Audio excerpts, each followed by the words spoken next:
నమస్తే, పొలిటిన్ మీడియాకి స్వాగతం. నా పేరు వినాయక్. ఈరోజు మన గెస్ట్ వైఎస్ఆర్సీపీ మాజీ ఎమ్మెల్యే పెట్ల ఉమాశంకర్ గణేష్. ఆయన నర్సీపట్నం తరపు నుంచి వరుసగా మూడోసారి పోటీలోకి దిగి మొన్నటి ఎన్నికల్లో ఓటమి చెందడం జరిగింది.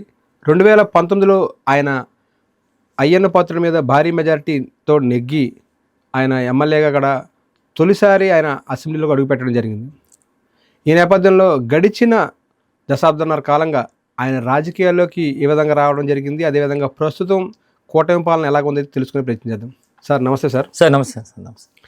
సార్ మీ కుటుంబ నేపథ్యం ఏంటి సార్? అసలు మీ అందరికి తెలుసు సార్, మా బ్రదరు పూరి జగన్నాథ్, డైరెక్టర్ పూరి జగన్నాథ్, మా తమ్ముడు సాయిరామ్ శంకర్ సినిమా హీరో.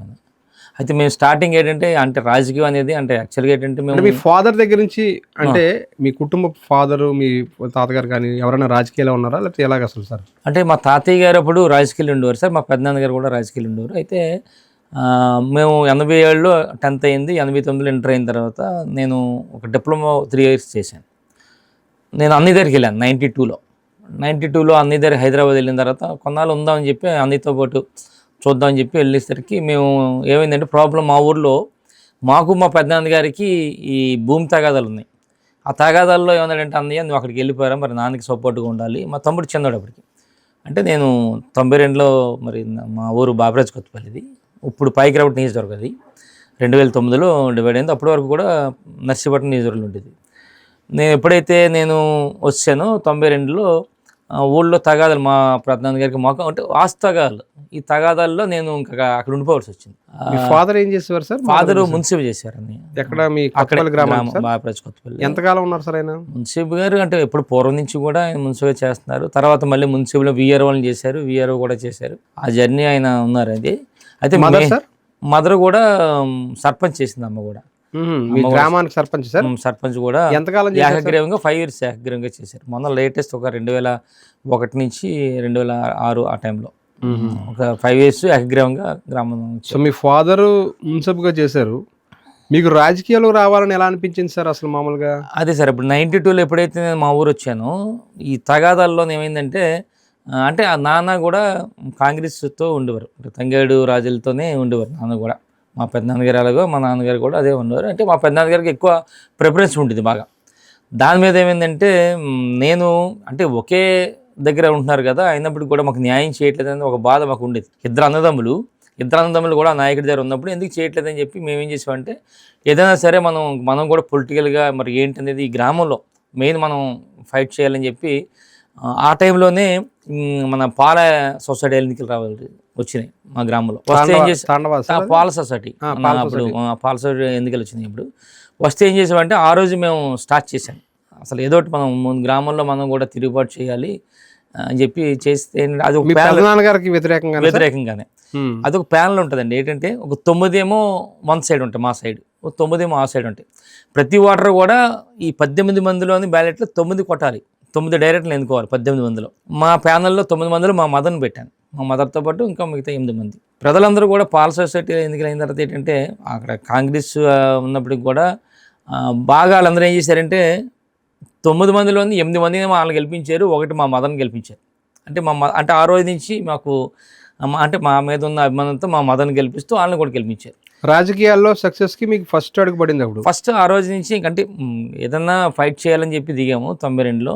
దిగిన తర్వాత అక్కడి నుంచి అలాగే ఇంకా వారి మీద ఎక్కువ ఇంకా రోజు సార్ 92 అంటే అప్పుడు మీ ఏజ్ ఎంత? అప్పుడు నేను 72 పుట్టింది. 72 అంటే 23 సంవత్సరాల దగ్గరలో 21 ఇలా ఉంది సార్. అప్పుడు 21 ఆ ఏజ్లో. తర్వాత మీరు మీ గ్రామానికి కూడా సర్పంచ్గా చేసినట్టు.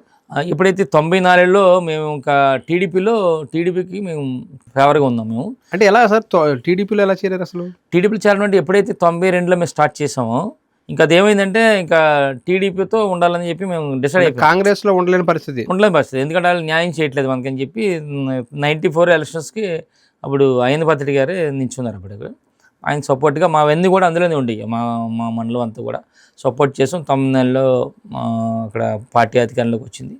95లో ఎన్నికలు వచ్చినాయి, గ్రామ పంచాయతీ ఎన్నికలు వచ్చినప్పుడు అప్పుడు 23 సంవత్సరాలు నాకు, 23 years 95లో అప్పుడున్న లోకల్గా ఉన్న మా లీడర్స్ చాలామంది పెద్దలందరూ కూడా మా నాన్న దగ్గరికి వచ్చి లేదు ఈయనే పెడదాం మనం అని చెప్పంటే నాన్న అంటే ఎందుకులే వీడికి ఎందుకులే రాజకీయాలు ఎందుకులే అని చెప్పి అన్న ఉద్దేశంతో నాన్న ఉన్నారు. లేదని చెప్పి మా పెద్దలు అక్కడ ఉన్న పెద్దలందరూ కూడా ఈయన ఉండాలని చెప్పి పెట్టారు. అక్కడి నుంచి ఇంకా యాక్చువల్గా 92లో అన్ని దగ్గర ఉండి అక్కడ ఉంటానేమో అనిపించింది. ఎప్పుడైతే ఈ తగాదాలు ఇవన్నీ వచ్చిన తర్వాత ఊళ్ళో గ్రామ పరిస్థితులను బట్టి ఇంక నేను ఉండిపోవాల్సి వచ్చింది. ఇంక 95లో సర్పంచ్ అయిపోయాను. ఇంక సర్పంచ్ అయిన దాని నుంచి ఇంకా 95 నుంచి 5 years చేశాను.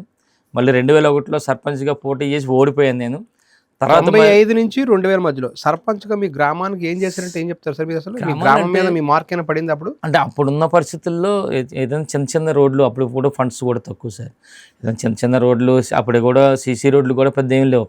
ఏదో మట్టి రోడ్లు, గ్రావెల్ రోడ్లు ఆ టైంలో 95 టైంలో అంటే గ్రావెల్ రోడ్లు ఈ టైంలో ఉండేవి తప్ప మా వరకు కూడా అప్పుడు కూడా టీడీపీ అధికారంలో ఉంది కనుక మనం అంతూ ప్రజలకు ఎంతో కొంత సాయం చేసాం, సహకారం చేసాం అంతా కూడా. ఆ 5 years చేసాం. ఆ తర్వాత మళ్ళీ 2001లో నేను మళ్ళీ సర్పంచ్గా ఓడిపోవడం జరిగింది. అదే గ్రామంలో ఓడిపోయడం.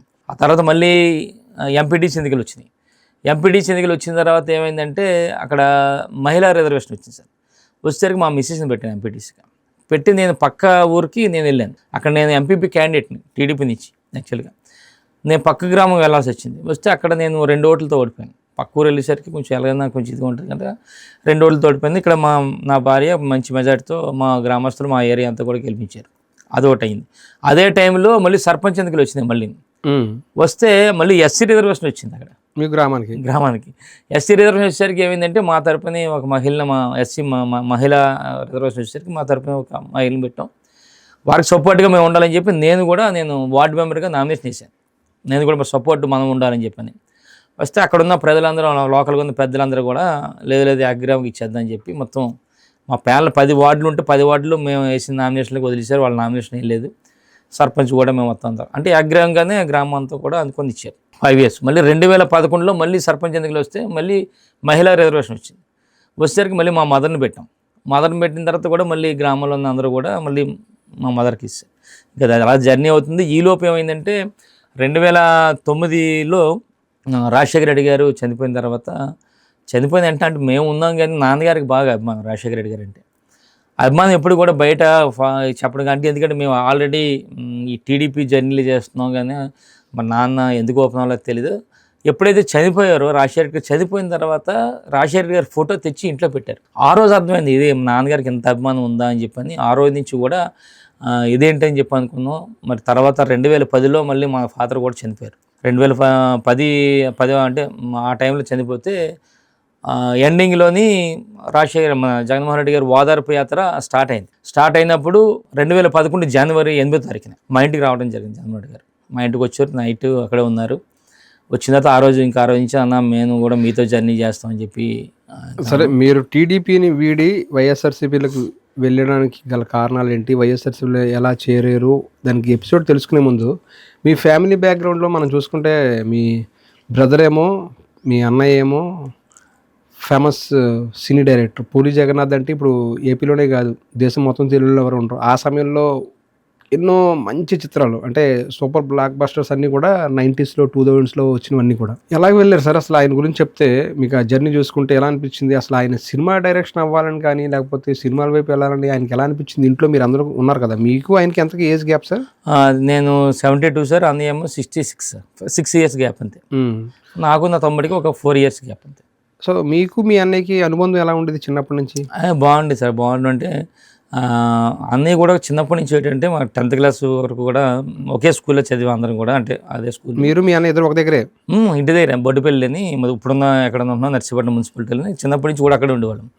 అన్నయ్య చిన్నప్పటి నుంచి కూడా చిన్న నోట్స్లో చిన్న పెట్టగలరు అంటారు, అప్పుడే కథలు రాసేవాడు. చిన్న కథలు ప్రతి 2-3 పేజీలకు ఒక కథ అలాగా ఉండేది. అది మేము కూడా చూసి చాలా బాగుంది, చాలా బ్రహ్మాండంగా 2-3 పేజీల్లో కథ అయిపోయేది. ఫస్ట్ నుంచి కూడా ఈ రైటింగ్ అనేది అన్నయ్యకి బాగా ఇంట్రెస్ట్. అది అలాగా 10th అయింది. అన్నయ్య డిగ్రీ కూడా కంప్లీట్ అయిన తర్వాత మరణ మృదంగా అని చెప్పి ఒక నాటికే సార్. అంటే గ్రామాల్లో మీకు సాంఘిక నాటకాలు వేస్తారు. అన్నయ్య ఒక నాటిక మా ఊర్లోనే ఒక నాటకం, అది స్క్రిప్ట్ తయారు చేసి ఒక బ్రహ్మాండంగా చేశారు. అది అన్నయ్య డైరెక్షను, అందులో కూడా హీరోగా యాక్ట్ చేసాడు. అది కూడా అన్నయ్య ఎప్పుడు సార్ ఇది? సాంఘిక నాటకం అంటే ఆ టైము బాగా 90s లోనా? ఆ టైంలో సార్. అది మన అన్నయ్య చదివింది ఏఎంఎల్ కాలేజ్ అనకాపల్లి సార్. అక్కడ కూడా యాక్టివిటీస్ ఏముంది, ఈ డ్రామా యాక్టివిటీస్ అవి కూడా చేశారండి. అయితే ఏంటంటే నాన్నకి తెలుసు అన్నయ్య ఈ ఇంట్రెస్ట్ ఉంది, ఈ సినిమాకి ఫీల్డ్ పంపించాలి. మధు ఫిలిం ఇన్స్టిట్యూట్ అని చెప్పి హైదరాబాద్లో పేపర్లో చూసి అప్లై చేశారు దానికి. అన్నయ్య అప్లై చేశాడు, అన్నయ్యకి తెలియకుండా నాన్న అప్లై చేశారు. అప్పుడా రెండు ఒకేసారి పోస్టులో వచ్చినాయి. అంటే అప్లికేషన్ పెట్టుకోవడానికి మనం దాన్ని ఏమంటారు తెలియదు, రెండు ఒకేసారి వచ్చాయి. అదేంటరా అని చెప్పి ఇద్దరు అనుకుని నేను పంపించాలని చెప్పి నాన్న హైదరాబాద్ పంపించాలనుకుంటున్నానంటే, నాన్న నాకు ఇంట్రెస్ట్ ఉంది తెప్పించాను, అసలు ఏం చేద్దాం చూద్దాం అసలు ఏముందని చెప్పి అనుకుంది. అంత తర్వాత లేదురా వెళ్ళు. మీ ఫాదర్ ఫ్రీ హ్యాండ్ ఇచ్చేవారా సార్? అంటే ఫ్రీ హ్యాండ్ పాపం అన్నయ్యని అక్కడ పంపించారు. సార్ అది 89 సార్. 89లో అన్నయ్యని పంపించారు. 89లో నేను కూడా డిప్లొమాకి వెళ్ళాను చెన్నైకి సార్. చెన్నైలో 3 years నేను అక్కడ చేశాను, అన్నయ్య 3 years. ఆ టైంలో బాగా ఇబ్బందుల టైం సార్. నాన్న అప్పుడు 2500 పంపించేవారు, అన్నయ్యకి 2500, నాకు 2500. అది కూడా అతి కష్టం మీద 5000 పంపించడం అంటే ఆ టైంలో మా ఫాదర్కి చాలా ఎక్కువ. ఎలా చదువుకున్నారు సార్? అంటే మీరు బయట హాస్టల్లో ఉండి చదువుకున్నారు, ఎలాగా? బయట రూమే తీసుకున్నాం సార్. రూమ్ తీసుకుని రూమే. ఏమైనా గుర్తున్నాయా సార్? స్పెసిఫిక్ ఇన్సిడెంట్స్ ఏమైనా గుర్తున్నాయి మీకు అసలు రూమ్ తీసుకున్నప్పుడు? ఢిల్లీ కాలేజీ సైకిల్ మీద వెళ్ళేవాళ్ళు సార్. అక్కడ కూడా కాలేజీకి మా రూమ్కి దూరం. అక్కడ ఎన్ని కిలోమీటర్ ఉంటుంది సార్? అది ఒక 3 kilometers ఉండేదండి. టౌన్లో ఉండేది. అంటే అక్కడ నుంచి దూరం సార్. చెన్నై అంటే చెన్నై కాదు, చెన్నై నుంచి లోపల విలేజ్ ఉంది సార్. అక్కడికి అది ఏం గుర్తుంది సార్? ఉంది సార్, అది చెంగల్పట్టు డిస్ట్రిక్ట్ సార్. అది అక్కడ మీనాక్షి అమల్ పాలిటెక్నిక్ అని చెప్పి అక్కడ చదువుకున్నాం సార్. పాలిటెక్నిక్ ఎందుకు సార్? అంటే ఇప్పుడు అనకాపల్లి జిల్లా నుంచి, అంటే ఇప్పుడు అంటే అనకాపల్లి జిల్లా, ఇప్పుడు ఉమ్మడి విశాఖపట్నం జిల్లా, అంటే నర్సీపట్నం ఏరియా నుంచి మీరు చెన్నై వెళ్ళి చదువుకోవాలి పాలిటెక్నిక్ అని ఎందుకు అనిపించింది? అక్కడ అంటే ఇక్కడ లోకల్గా మాకు ఇద్దరు తెలిసిన వాళ్ళు, మా ఏరియా వాళ్ళే కోటపట్టులో ఉంది. అక్కడ బాగుంది అనేసరికి మా ఫాదర్ అయితే బాగుంటుంది అని చెప్పి వీళ్ళు కూడా తోడు ఉంటారు కదా, అంత దూరం సరే అని చెప్పని అక్కడ జాయిన్ చేశారు. ఎట్ టైం నేను 89లో వెళ్ళాను, మా అన్నయ్య కూడా ఎట్ టైం ఆయన సినిమా ఫీల్డ్ లోకి, మీరేమో పాలిటెక్నిక్. అప్పుడే విడిపోయారు ఇంకా? ఇద్దరు వెళ్ళాం వాళ్ళగా. చిన్నప్పటి నుంచి మీ ఇద్దరికి బాండింగ్ మధ్యలో ఏమైనా ఇన్సిడెంట్స్? నాకు తమ్ముడికి బాగా క్లోజ్గా ఉండేవాళ్ళు, కానీ అన్నయ్యని కొంచెం ఒక పెద్దగానే కొంచెం ఇదిగా భయంగానే ఉండేది ప్రతిది కూడా. ఎందుకంటే మరీ తక్కువ ఏజ్ అనుకోండి, ఇద్దరికి బాగా ఉంటుంది. కొంచెం ఆ 6 years గ్యాప్ వల్ల అన్నయ్యని ఎప్పుడు కూడా పెద్ద రాగానే చూసుకోవాలి చిన్నప్పటి నుంచి కూడా. అన్నయ్య ఏం చెప్తుంది అనడం అన్నీ చేయడం తప్ప అంత బాగా ఉండడం లేదు. ఎప్పుడైతే 89లో అన్నయ్య అక్కడికి వెళ్ళారో మా జర్నీ జరుగుతుంది. ఈలోపు అన్నయ్యకి ఏమో డైరెక్షన్ సైడ్, అంటే ముందే యాక్టింగ్ సైడ్ వెళ్ళారు. యాక్టింగ్ చేయాలని చెప్పి హిందీ శివ సినిమాలో కూడా యాక్ట్ చేశారు. హిందీలో రామ్ గోపాల్ వర్మ గారు హిందీ శివ చేశారు. అందులో నాగార్జున గారి బ్యాచ్లో నలుగురిలో అన్నయ్య కూడా ఒకడు ఉంటాడు హిందీలో.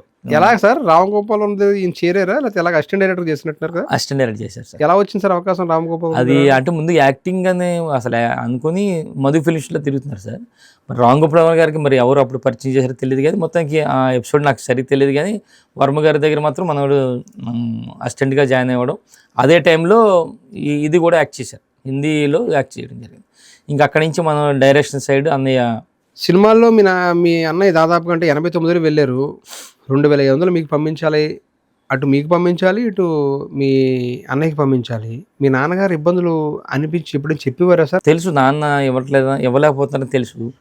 ఎలా అంటే ఏదైనా అప్పులు చేయడం తప్ప అక్కడ అంత, అంటే మనకి వ్యవసాయం మీద కూడా అంత పెద్దగా, అంటే వ్యవసాయ భూములు ఉన్నాయి కానీ అంత ఎక్కువ వచ్చే అవకాశం లేదు. అది అయినప్పుడు కూడా నాన్న ఇబ్బందులు పడకుండా, అంటే ఎలాగైనా ఏ తండ్రి అయినా అనుకుంటాడు కదా ఏదైనా ప్రయోజనం. మీకు తెలుసు సార్ ఆయన ఇబ్బందులు కానీ అవన్నీ తెలుసా మీకు? తెలుసండి, ఇబ్బందులు పడేవారండి. అంటే మెయిన్ మాకు ఈ కోర్టు తగాదాలు ఎక్కువ ఉండి, ఈ ఆస్తి తగాదాల వల్ల దాని మీద బాగా నాన్నకి బాగా ప్రెజర్ ఉండేది. ఒకవైపు నుంచి కోర్టు వివాదాలు, ఒకవైపు నుంచి ఏమో మిమ్మల్ని చదివించాలి, దానికి ప్రతి నెల 2500 పంపించాలి.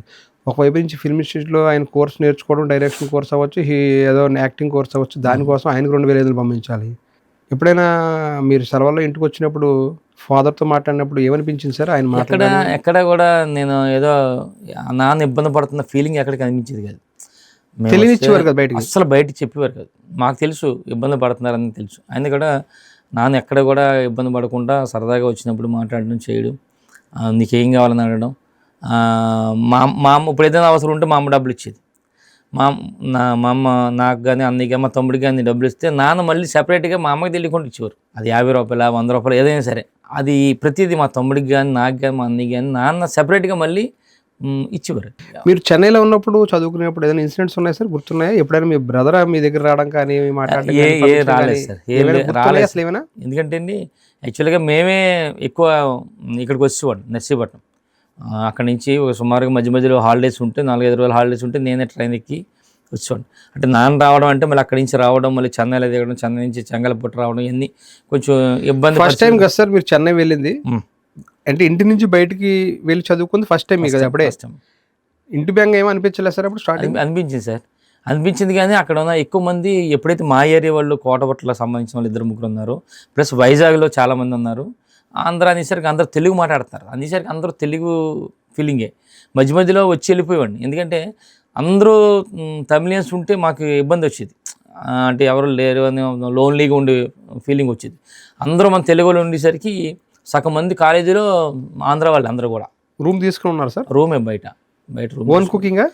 లేదు, అక్కడ మెస్ ఉంది. మెస్ వాళ్ళు మంత్లీ ఎంత అని చెప్పి వాళ్ళకి బయట మెస్లో తిన్నారు? బయట మెస్. సాంబార్ ఎక్కువ సూపర్ అండి. తమిళనాడులో సాంబార్ అంటేనే ఫేమస్, బాగా చాలా ఫేమస్.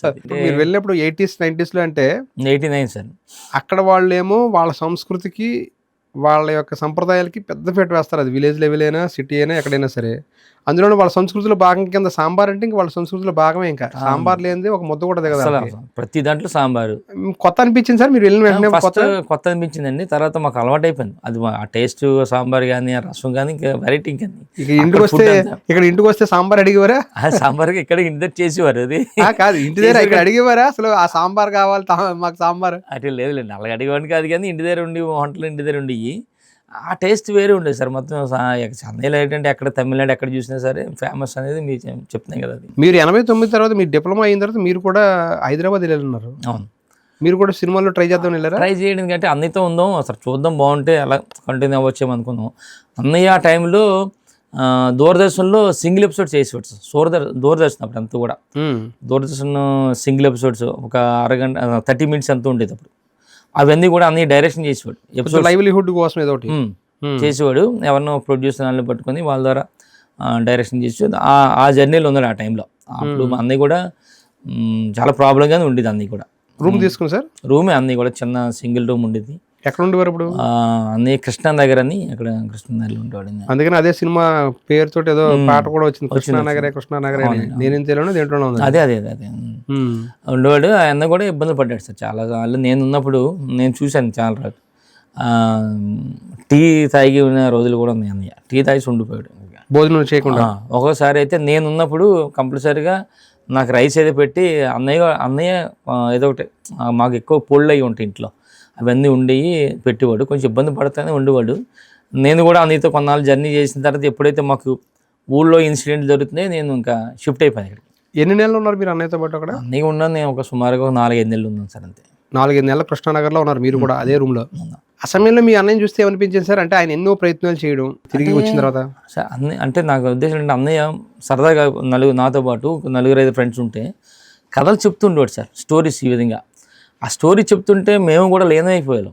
అంటే ఇప్పటికన్నా వస్తుందేమో అవకాశం అన్నయ్యకి, రావాలి అని చెప్పి మేము అనుకునేవాళ్ళం. అన్నయ్య కూడా మీరు చెప్పినట్టు వెనక్కి వచ్చే స్టేజ్లో లేడు. ఇంకా ఏదైనా సాధించాలి, అవకాశం వస్తుందని ఒక కాన్ఫిడెన్స్తోనే అన్నయ్య ఉన్నాడు. మాకు కూడా నమ్మకం వస్తుందని నమ్మకం ఆ దేవుడి దేవాలయం. 10 ఏళ్ళ జర్నీ సార్. 10 ఏళ్ళ జర్నీలో చాలా ఒడుకుదొడుకులు. మీరు అన్నట్టు ఒక రోజు టీ తాగి ఉండాల్సిన పరిస్థితి, పశువులతో పడుకోవాల్సిన పరిస్థితి, అన్ని కష్టాలు అనుభవించినప్పుడు ఏ రోజు మీరు అందరూ ఎందుకురా వచ్చే వెనక్కి అని చెప్పి మీరు కానీ ఎందుకంటే నాన్నగారు కూడా ఇంట్రెస్ట్తో పంపించారు. నాన్న ఇంట్రెస్ట్ ఏదో ఒకటి అక్కడికి వెళ్ళాలి అని ఇంట్రెస్ట్తో పంపించారు కనుక అన్నయ్య కూడా ఏనాడు కూడా ఇంటికి వచ్చి నాకు బాగోలేదు రాదేమో అనే ఫీల్లో ఎక్కడ లేదు. ఇంటి దగ్గర కూడా వస్తుంది, ఇప్పటికైనా వస్తుంది నాన్న అని చెప్పి అనేవారు. దాని మీద సడన్గా కట్ చేస్తే బద్రీ సినిమాకి డైరెక్షన్, అది ఆ అనౌన్స్మెంట్ వినగానే మీకు ఏమనిపించింది సార్? అసలు ఎలా అనిపించింది? అంటే ఆ టైంలో సినిమా ఆఫర్ వచ్చింది అనేసరికి, అంటే దానికి ముందు ఏదో సినిమా వచ్చింది సార్, అది ఆల్రెడీ స్టార్ట్ అయ్యి ఎందుకో అక్కడ ప్రొడ్యూసర్ వల్ల ఆగిపోయింది. ఇంకో సినిమా ఏదో స్టార్ట్ అయింది. ఆ టైంలో నాకు పెద్దగా ఐడియా లేదు. తర్వాత వెంటనే సినిమా ఓపెనింగ్ అనేసరికి, అంటే మాకు ఎలాగ ఉంటుంది అంటే సినిమా డైరెక్షన్ చేస్తున్నాడు అనేసరికి ఆనందం కదండి. ఫస్ట్ అందులోనూ మీకు అప్పటికే చిరంజీవి గారు మెగాస్టార్. అవును. చిరంజీవి గారు బ్రదర్ సినిమాలోకి అనేటప్పటికి అప్పటికే ఆయన ఏదో 2-3 సినిమాలు యాక్ట్ చేసినట్టున్నారు కూడా. బద్రీ సినిమా సెకండ్ థర్డ్ ఎలా ఉంది అది.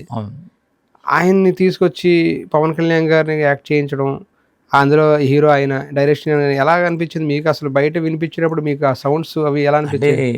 ఏదైనా సరే అంటే నాకే కాదండి, మొత్తం మా ఫ్యామిలీ మెంబర్స్ కానీ మా ప్రాంతం అందరూ కూడా మంచి ఆఫర్ వచ్చింది, హ్యాపీగా డైరెక్టర్ అవుతాడు, సినిమా హిట్ అవ్వాలి అని ప్రతి ఒక్కరు కూడా కోరుకున్నాం. నిజంగా బ్రహ్మాండంగా అక్కడి నుంచి ఇంకా ఒకటి బద్రి తర్వాత ఇంకా మీకు తెలియదే ఉంది, ఒకటి మంచి హిట్స్ వచ్చినాయి. తర్వాత ఈడియట్ సినిమాలో ఉంది 2002 తర్వాత శ్రావణి సుబ్రహ్మణ్యం ఒకటి ఉంది సార్. అంటే బద్రి తర్వాత ఏమో బాచి ఓ సినిమా ఫెయిల్ అయింది సార్.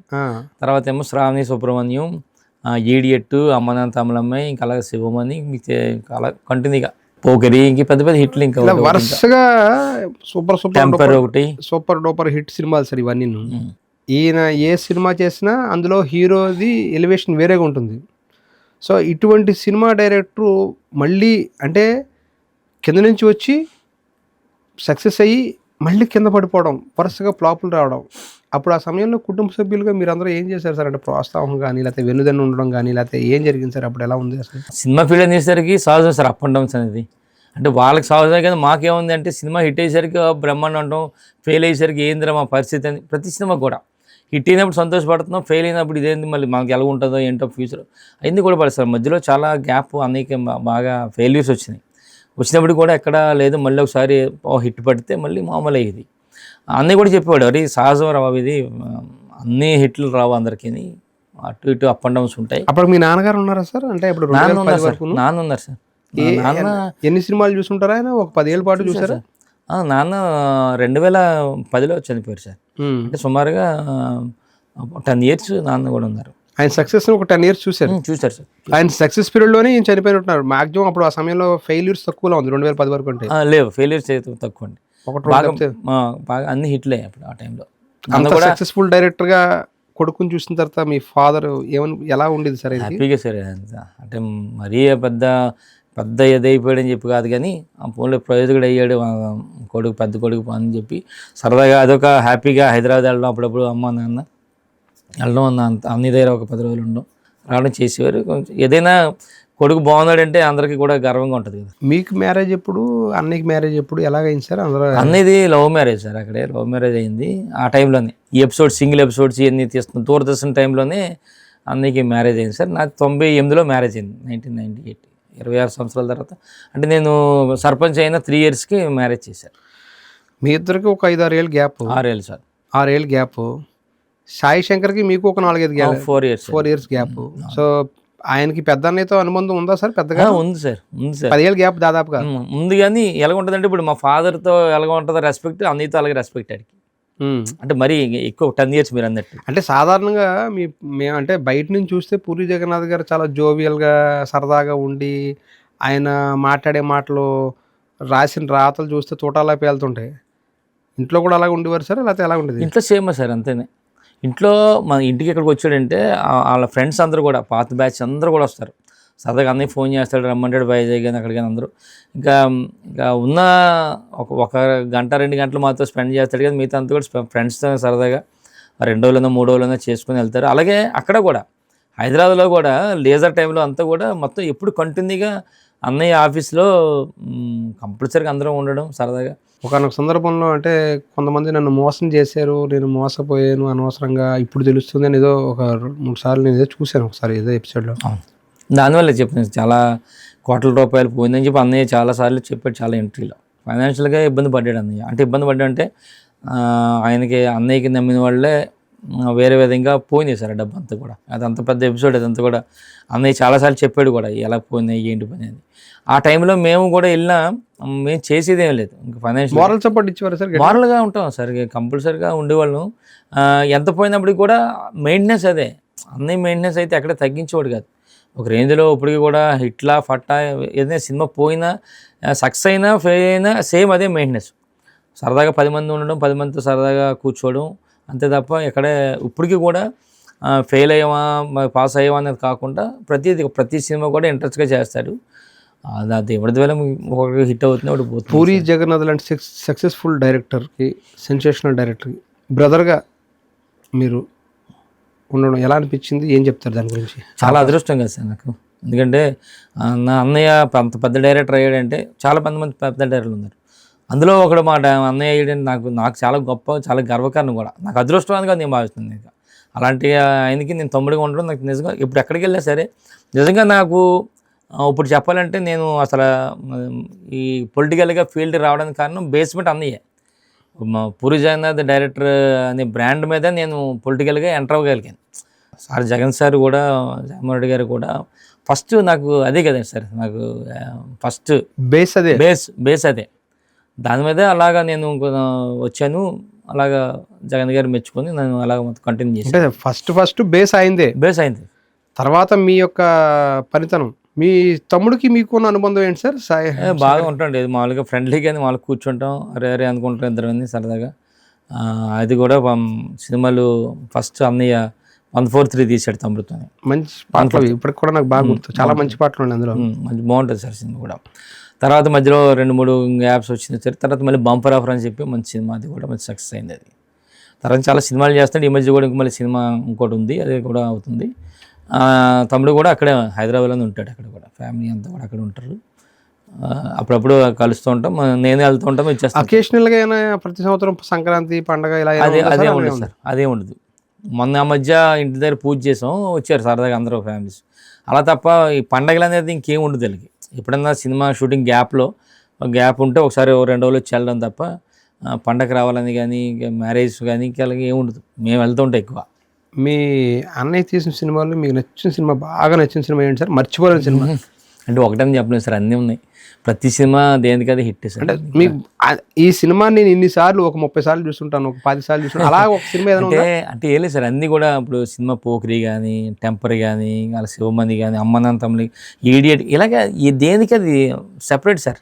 అది బద్రీ సినిమా తీసి హాల్లో ఫస్ట్ షో వచ్చిన సందర్భంలో మీరు అప్పుడు ఎక్కడ ఉన్నారు?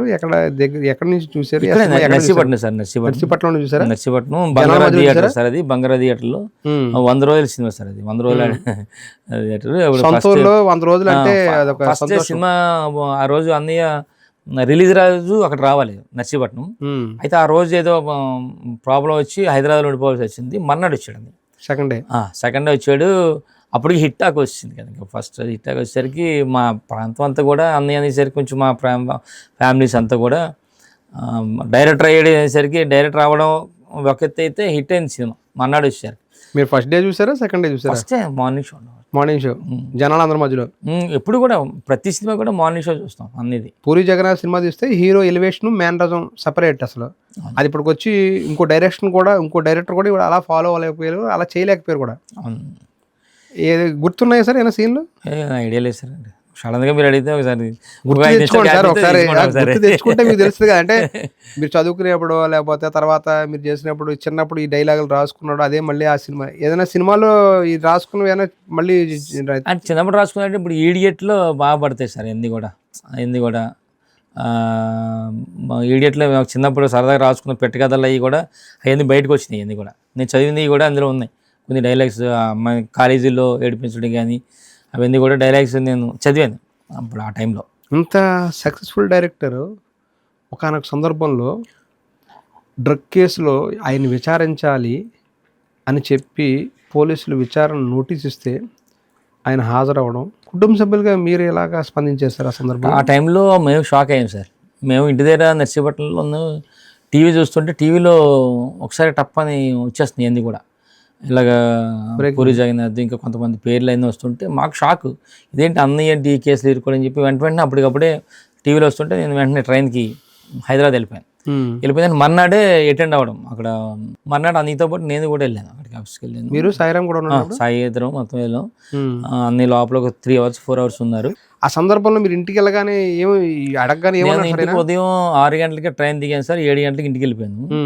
10 గంటలకు మేము బయలుదేరాం. ఈ గ్యాప్లో మాకు టెన్షన్ ఉంటుంది, ఏంటిది ఏమవుతుంది డ్రగ్స్ ఏం ఉండదురా, ఇది నేను చేయలేదు ఏ తప్పు, అది ఎప్పటికైనా నిరూపణ అవుతుంది, మనం చేయలేనప్పుడు ఎందుకు మనం భయపడ్డాం, ఏం ప్రాబ్లం లేదు పద అని చెప్పి అని ఉండదు ఇంటి దగ్గర ఉండదు. ఏం ఉండలేదు, అంత దూరం నుంచి వచ్చి నీతో ఉండడానికి తప్ప నేను ఇంటి దగ్గర ఉండడానికి కదా అని చెప్పి నేను కూడా కారులో మీరు ఎవరు సజెషన్ ఇవ్వలేదు సార్? మనం లీగల్ టీమ్ తీసుకెళ్దాము, న్యాయవాదులు తీసుకెళ్దాము. ఆ టైంలో మాకు టెన్షన్లో ఉన్నాం మేము.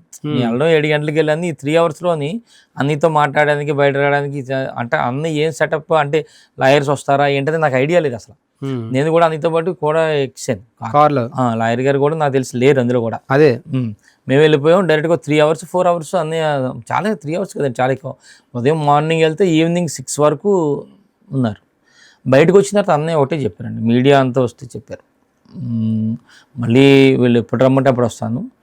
నేను అంటే అన్నయ్య కూడా చెప్పాడు డైరెక్ట్ బ్లడ్ శాంపిల్స్ తీసుకోండి, నెక్స్ట్ ఏమో ఈ వీటికి సంబంధించి ఇవి కానీ హెయిర్ సంబంధించి కానీ అన్నీ తీసుకోండి అని చెప్పి ఓపెన్గానే అన్నయ్య చెప్పిందని చెప్పి అందరికీ చెప్పాడు. ఎందుకంటే ఏ తప్పు చేయలేదనేది కాన్ఫిడెన్స్ ఆ రోజు అప్పుడు కనిపించింది. అబ్బా మా అన్నయ్య ఇలా చెప్తాడంటే ఏమీ లేకుండా చెప్పడు కదా అని చెప్పి అనుకున్నాం. ఆ తర్వాత ఆ కేసు కూడా కొట్టేశారు, అది కూడా లేదని చెప్పి తర్వాత సుమారుగా 4 సంవత్సరాలు 5 సంవత్సరాలు కొట్టేశారు. అప్పుడు మీ ఫాదర్ ఉన్నారు సార్ ఆ సమయంలో? ఆ టైంలో లేరు సార్, నాన్న 2 నెలలు. మదర్ ఉన్నారు. ఇంట్లో మీరందరూ అంటే ఎంత టెన్షన్ పడి ఉంటారు అసలు? పడ్డాం సార్, ఎందుకంటే తెలియని కేసు సార్ అదేంటో తెలియదు. అదేంటో ఆ కేసు అనేసరికి చాలా పెద్ద కేసు అనేది, అంటే చిన్న చిన్న కేసులు తెలుస్తాయి కానీ డ్రగ్ అనేసరికి డ్రగ్స్ కేసు అనేసరికి మాకు ఒక ఆందోళన వచ్చింది ఏంటని. ఎప్పుడైతే మేము ఉదయం నుంచి సాయంత్రం వరకు అక్కడ ఉన్నాం కానీ మాకు టెన్షన్ లోపల ఏం జరుగుతుంది, అసలు లోపల అన్నయ్య ఉంచారా లేకపోతే ఎక్కడికైనా తీసుకెళ్ళిపోయారు అటు నుంచి అటు. సాయంత్రం అన్నయ్య బయటకు వచ్చే వరకు కూడా మాకు తెలియదు. టెన్షనే అంటే అన్నయ్య రూమ్లోకి తీసుకెళ్లారు, అన్నయ్య రూమ్లో ఉంచారా లేదా అటు నుంచి ఎక్కడికైనా తీసుకెళ్లారా, అరెస్ట్ చేశారా తెలియట్లేదు మాకేమి. బయట నుంచి ఈ స్క్రోలింగ్స్ టీవీలో వచ్చినాయి అన్నీ కూడా ఎప్పటికప్పుడు మాకు పెట్టేవారు. అరెస్ట్ చేస్తారంట, ఇప్పుడు తీసుకెళ్ళిపోతున్నారంట, 1 గంట తీసుకెళ్తారంట, సాయంత్రం తీసుకెళ్తారు. ఇంకా మాకు టెన్షన్ పెరిగిపోయేది. ఏదైనా అప్పుడు బయటకు 6 గంటలకు 6:30కి వచ్చారు, అమ్మయ్య అనుకున్నాం, వెళ్ళిపోండి అన్నారు. అన్నయ్య బయటకు వచ్చి ప్రెస్ వాళ్ళు అడిగితే చెప్పారు, క్లియర్గా చెప్పారు, నేను ఏ తప్పు చేయలేదు, మళ్ళీ ఎప్పుడు రమ్మన్నా నేను వస్తాను, నేను ఆ ప్రాబ్లం లేదని చెప్పి. తర్వాత ఇంటికి వచ్చిన తర్వాత సార్ అప్పుడు ఇంటికి వచ్చిన తర్వాత కూర్చున్నాను సార్. కూర్చున్న తర్వాత అన్నయ్య అప్పటికే అన్నయ్యకి నాకు తెలిసి చాలామంది అభిమానులు, అంటే మామూలుగా ఫ్రెండ్స్ కానీ అభిమానులు చాలామంది ఉంటారు. ఇదంతా అన్నయ్య ఉంది అంటే మొత్తం టీవీలో రకరకాలుగా ఇచ్చేసారు. ఇది మనం ఏమి తప్పు చేయలేదు, ఏదో తప్పు జరిగినట్టుగా ఉందని చెప్పి అన్నయ్య ఒక వీడియో ఒకటి అప్పటికప్పుడే వీడియో ఒకటి తీసుకొని అన్నయ్య పేజీలో పెట్టుకున్నాడు.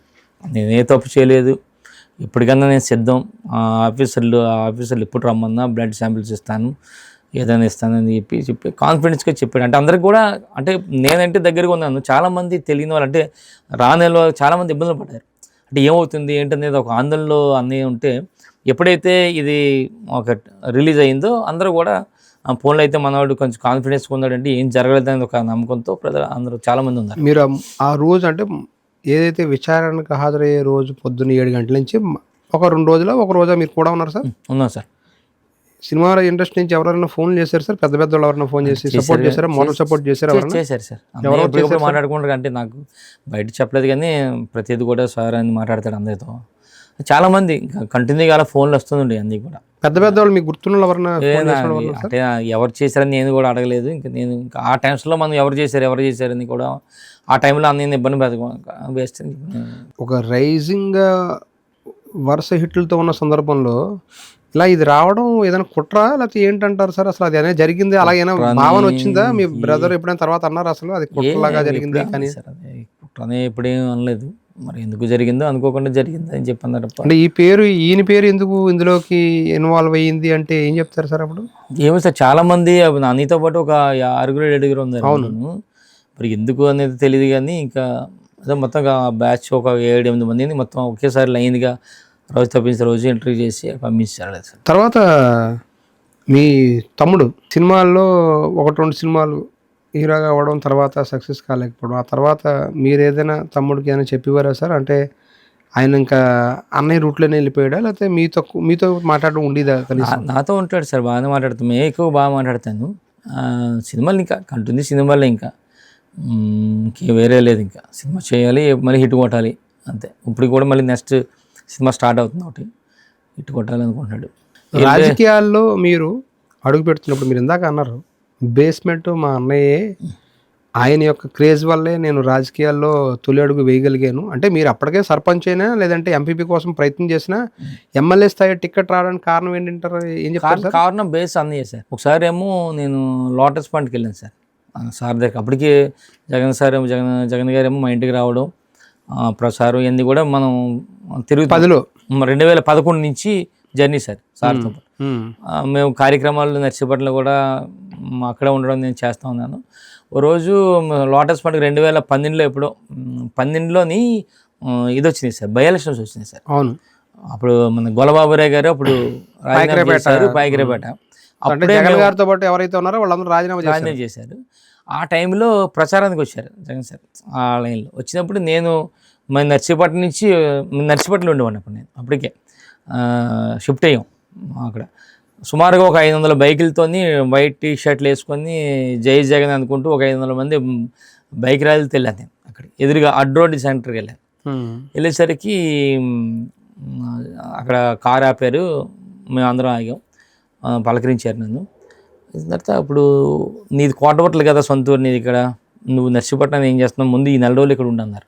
నేను నర్సీపట్నం షిఫ్ట్ అయ్యాను. ఇదేమో పాయకరావుడ్ నియోజకవర్గం. ఆయన క్లియర్గా తెలుసు ఆయనకి, నీది పాయకరావుడ్ నియోజకవర్గం, ఇది నీ సొంత మండలం, నువ్వు ఈ ఎలక్షన్ కట్ చేయి, నువ్వు నర్సీపట్నం అనుకో, 4 రోజులు నువ్వు ఇక్కడ ఉండి షిఫ్ట్ అవ్వన్నారు. అంటే ఆ 4 రోజులు నేను మళ్ళీ మా ఊరు వచ్చి ఆ మండలంలో ఒక 10-15 గ్రామాలు నాకు అప్పచెప్తే నాతో పాటు ఒక టీం వర్క్ చేస్తున్నాం సార్. అప్పుడు మంచి సక్సెస్ అయింది. ఆ తర్వాత నేను లోటస్ పండుగకి ఒకసారి వెళ్ళినప్పుడు అప్పుడు క్లియర్గా ఒక 10 నిమిషాలు నాతో మాట్లాడారు సార్. ఏమన్నారంటే, నీకు నర్సీపట్నానికి సంబంధం ఏంటి క్లియర్ చెప్పు అన్నారు. అంటే అన్న చెప్పాను, అన్నీ కూడా నా చదువులు కానీ అన్నీ కూడా నర్సీపట్నం సార్. అక్కడ ఇప్పుడు కూడా నర్సీపట్నం ఉన్నానండి. ఇప్పుడంటే కొత్తగా ఈ పాయకరాపేటలోకి వెళ్ళాం, కానీ మా ఊరు ఈ మండలం అంతా కూడా అప్పటి వరకు కూడా మేము నర్సీపట్నం సార్. ఇది వెళ్ళిపోయినప్పుడు కూడా నేను నర్సీపట్నంలో ఉంటున్నానండి. అంటే పని చేయదు, నువ్వు నీకు 6 నెలలు టైం ఇస్తాను, 6 నెలల్లో నీ గ్రాఫ్ బాగుంటే నీకు టికెట్ ఇస్తాను అన్నారు. నేను ఆ రోజు నుంచి స్టార్ట్ చేశాను. అప్పటికే నర్సీపట్నంలో ఇంకో 2 నాయకులు ఉన్నారు వైఎస్ఆర్ పార్టీ నుంచి. అప్పటికే వాళ్ళు కూడా అదే టైంలో అందరం కూడా ఓదార్పు యాత్రలు జాయిన్ అయింది. వాళ్ళు ఎవరు సార్ వాళ్ళిద్దరు?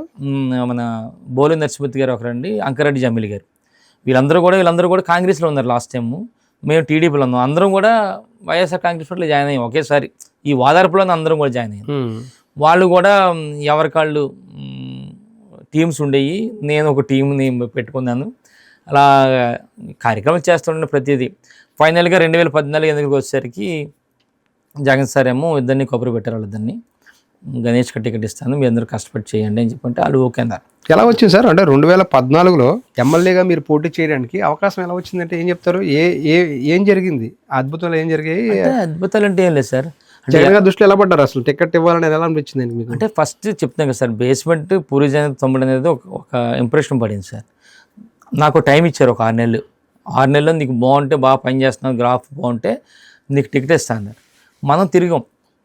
వాళ్ళు ఎలా కష్టపడి పని చేశారు, నేను కూడా యూత్ కానీ అందరినీ కలుపుకొని వెళ్తున్నాను.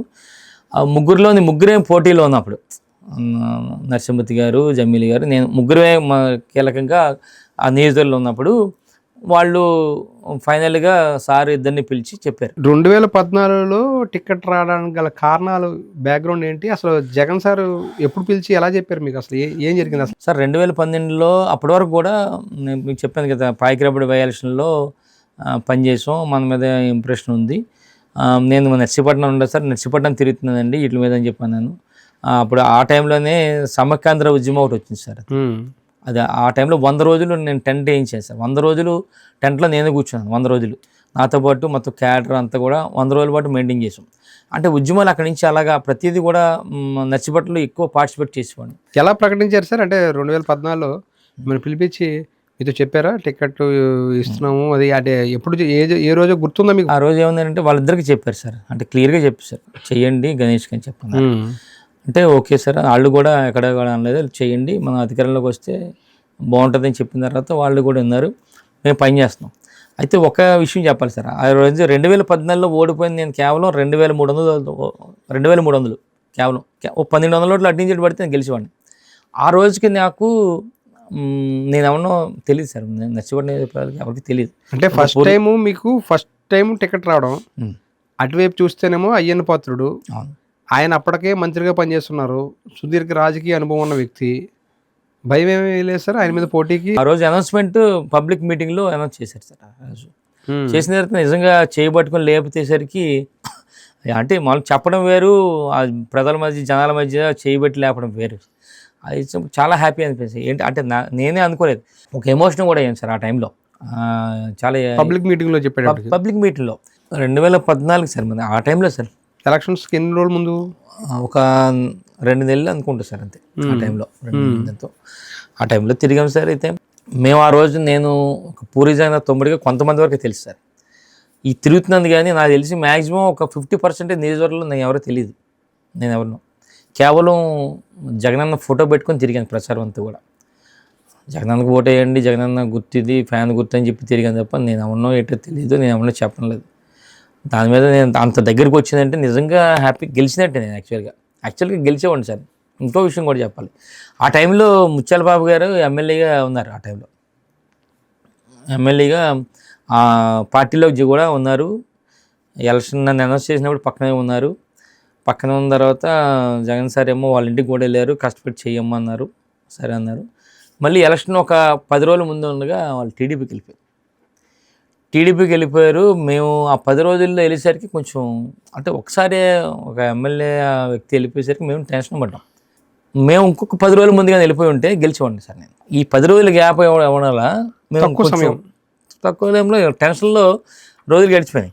ఇంకో 10 రోజుల ముందు వెళ్తే గ్యారంటీ గెలిచేవాడిని. పెద్ద స్థాయి వ్యక్తి ఆయన ఒక మినిస్ట్రీ చేశారు, ఒక పెద్ద ఈ ప్రాంతంలో పెద్ద వ్యక్తి మీద పోటీ చేయడం ఒక ఎత్తు అయితే, దగ్గర తీసుకురావడం కూడా అసలు వాళ్ళకి టెన్షన్ వచ్చింది. కౌంటింగ్ అవుతుంటే వాళ్ళంతా కూడా టెన్షన్ పడ్డారు. ఎందుకంటే ఒక పక్కేమో అధికారంలోకి వస్తుంది టీడీపీ, ఒక పక్క చూస్తే నర్సీపట్నం ఏమో టైట్ అవుతుంది, ఏంటి పరిస్థితి అని చెప్పి వాళ్ళు టెన్షన్ పడ్డారు. అయినప్పుడు కూడా బయట నేను ఎప్పుడైతే ఓడిపోయినా బయటికి రావడంతో బయట అంతా కూడా ప్రెస్ ఉన్నారు. ఏంటంటే మీరు ఓడిపోయారు, ఇప్పుడు ఏంటి నెక్స్ట్ అంటే, ఏం లేదంటే రేపటి నుంచి మళ్ళీ మామూలు యాజిటీస్ జగనన్న ఏదైతే హోంవర్క్ ఇస్తారో హోంవర్క్ ప్రకారం వెళ్ళిపోతాం, ప్రజలతో వెళ్ళిపోతాం అని చెప్పి ఆ రోజు స్టేట్మెంట్ ఇచ్చాను. మళ్ళీ 2014 నుంచి తొలి ఓటమి 2014లో. అవును సార్. సీనియర్గా ఉన్న అయ్యన్న పాత్రుడి మీద ఆయన్ని ముచ్చెమట్లు పోయించారు దగ్గర మీరు దాదాపుగా చూస్తే కనుక. ఎందుకంటే ఆయన ఓడిపోతానేమో అనే ఒక భయం కూడా వాళ్ళ కేడర్లో కనిపించింది చివరి నిమిషం వరకు కూడా. తొలి ఓటమి అనుభవాలు ఎలా ఉన్నాయి సార్? సార్ అంటే మాకు ఏమైంది అంటే ఏమి అంటే ఒక జగన్ గారి ఫోటోతోనే ఇంత దగ్గరికి వచ్చామంటే కష్టపడితే ఇంకా గ్యారంటీగా గెలుస్తాం అనే ఒక నమ్మకం వచ్చింది సార్. ఆ 2014 నుంచి 19 వరకు కూడా 5 years కూడా నాతో పాటు కేడర్ అంతా కూడా రోడ్ల మీద ఉన్నాం. ఏదో కార్యక్రమం ప్రజా సంస్థల మీద జగన్ సార్ ఏదో ఒకటి మాకు ఇస్తూ ఉంటే దాని మీద వెళ్తూ ఉంటే అది 2019లో మాకు ఆ రిజల్ట్ కనిపించింది. పెద్ద భారీ ఎత్తున మనం గెలిచాను అక్కడ. Okay sir, thank you very much. Right sir, నమస్తే.